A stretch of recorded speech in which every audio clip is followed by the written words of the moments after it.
Nintendo is officially killing physical media, guys. I know the headline sounds a little bit outrageous, but some third-party games for the Switch 2 have started popping up for pre-order in Japan, and the trend is clear. Most of these aren't coming on full cartridges anymore. You're not going to get the game on the little Switch disc. It's going to be a download. What we're seeing is what Nintendo has been calling game keys. This thing that they kind of fit in the middle of that Nintendo Direct that was on April 2nd that we kind of just tuned out and glossed over, didn't really see the big picture. These are essentially physical cards that just unlock a digital download. That's all it is. The real game isn't even on there. It's a new trend that we're starting to see in modern gaming. They want us to shy away from physical media, and all of us retro heads, you see all those NES games there back behind me, we love physical media. It's all about putting the stuff on your shelf, collecting it, being able to have something tangible that you can pop in and out of your console. But this day and age, they don't want us to have that anymore. Think about how Ubisoft and Xbox are acting with all this cloud stuff and Game Pass and Ubisoft Plus, and now Nintendo's doing this game key thing. I don't know, man. There's titles like Bravely Default, Yakuza Zero, Puyo Puyo Tetris 2, and Puyo Puyo can't even take up that much space on a full 64 gigabyte cartridge. Why is it on a game key? They could easily fit that on a cartridge full download.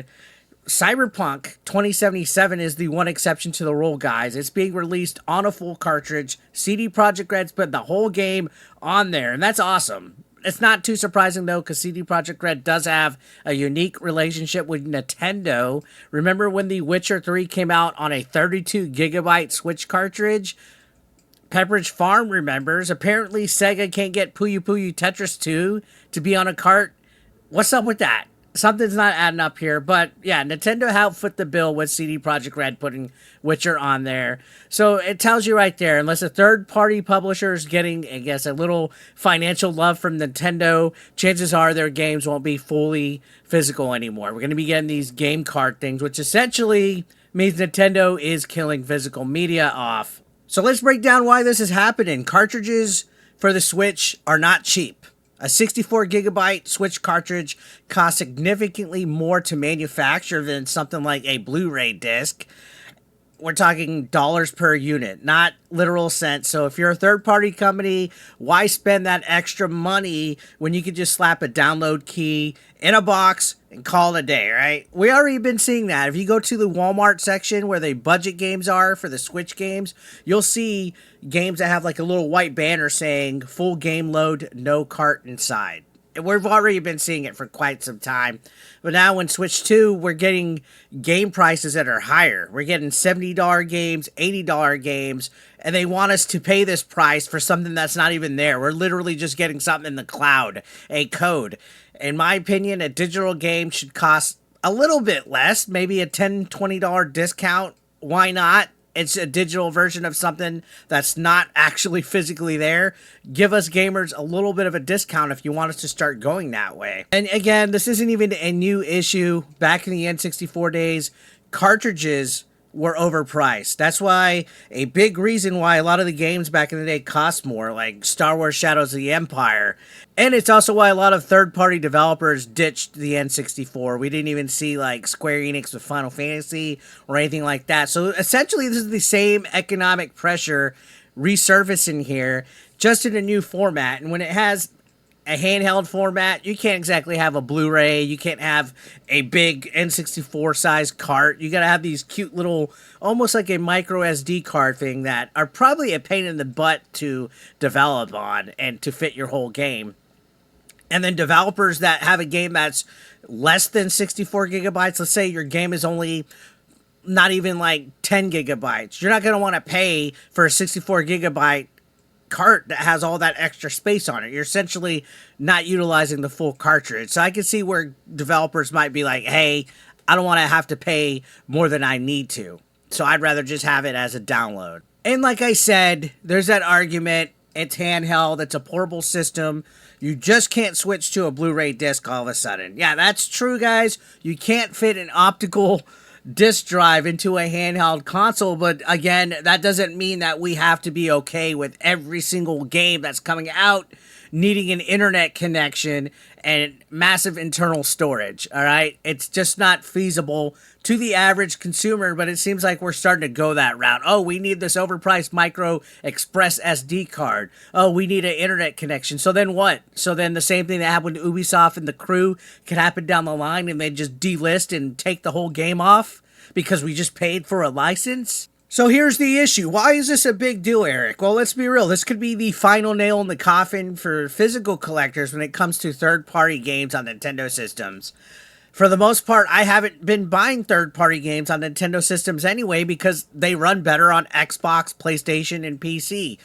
I usually just get first-party games on Nintendo, and it seems like the first-party games are going to be physical, no problem.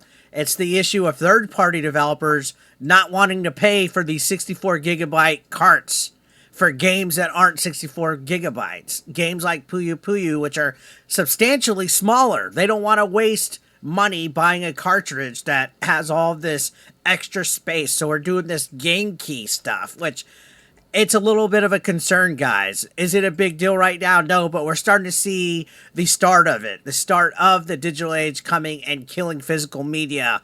This is a real thing, guys. These digital game cards are still technically physical, right? But they're not much better than a box with a code inside, which is what we're already seeing with the Switch OG. You still need to download a whole game. The game is not on there, guys. That means if the game is 100 gigabytes, you're using up almost all of your internal storage in one shot. All right, and good luck if you don't already own an expensive micro SD express card that I mentioned, because you're not even going to be able to play it. You're not even going to be able to fit it. So some people tried to frame these game keys as a middle ground. You do get a tangible item, like I said, that you can eventually go and just resell. So that's something. There's resale value there, but it's not preservation. It's not preserving a game. It's not ownership in the way that physical games used to be. And that's why I'm saying Switch killed physical media here. So look, Nintendo's not the only one going this route. Like I mentioned, the entire gaming industry has been slowly but surely pushing us towards all digital. There's fewer costs, there's more control, and there's zero resale market. So they're going to kill the resale market, the secondhand used pre-owned game market, which I, to be honest, don't like. I don't like that. I think there's a lot of value in pre-owned games. But this is what publishers want, right? They want this. And Nintendo's now just doing exactly what Xbox, PlayStation have already been moving toward. I've accepted digital games to an extent. I remember when the Wii U first came out, I refused to buy WiiWare and virtual console games because I was like, this isn't physical, this is just digital.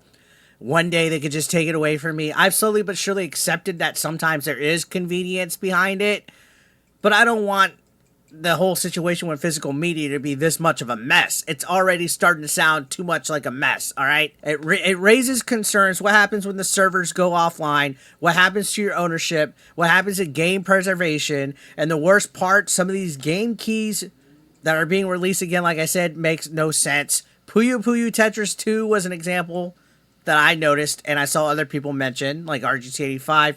That game can't be more than a few gigabytes. Why use a game key? Why? Because you're cheap. All right. There's no reason not to include the full game on a tiny cartridge. It shows you that this is less about necessity and more about cutting costs. And again, like I said, I think digital games should be cheaper. If we're not getting an actual physical cartridge, the games should be cheaper. It should be a lot cheaper if it doesn't cost that much extra to make. So the big unknown now is whether this will impact third-party game sales on the Switch 2, especially in Japan where physical media still has a pretty huge following and loyal audience. It'll be interesting to see if the consumers push back. If more publishers start using full cartridges as a selling point, we might see fans prioritize those titles just to get a, I guess, complete offline experience. You don't have to rely on the internet connection. Otherwise, it's looking like a digital first future, whether we like it or not.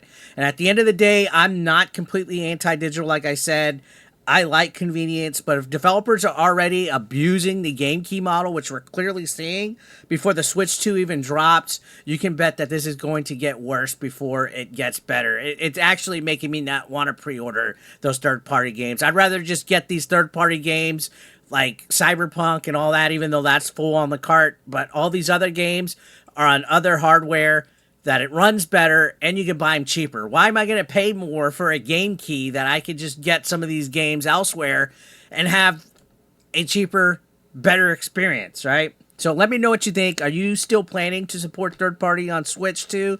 If they come as a game key or download only, are you ready to walk away from collecting altogether?